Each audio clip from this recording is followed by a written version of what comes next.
এই যে আমাদের গরুগুলা এই যে পানির উপরে দাঁড়ায় আছে, পানি উঠে পড়ছে গরুর পায়ের নিচে। পানি পানি ছাড়া আর কোনো উঁচু কোনো স্থান নাই যে গরু রাখবো এরকমভাবে। এই যে আমাদের এটা দিঘি ছিল, পুষ্কুনি ছিল, মাছ টাছ ছিল, তো সব বুড়াই লাইছে পানিতে। এই যে দেখেন দর্শক, আমাদের ঘরের পিরা পর্যন্ত পানি, আরেকটু হইলেই মনে হয় ঘরে উঠে পড়বে। এটা হলো আমাদের খেরের পাল্লা, আপনারা কি বলেন জানি না। এটাও ডুবে গেছে গা।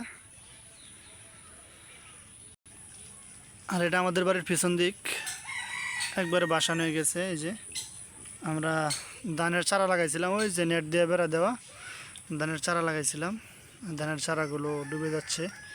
আর ওই যে উজারি গাছগুলো দেখা যাচ্ছে নেটের চারার ওই পাশে ছোট ছোট, ওই রয়েছে আমাদের নদী। নদী এখন ভর্তি বর্তমানে, তো আমাদের নদীর সাথেই বাড়ি।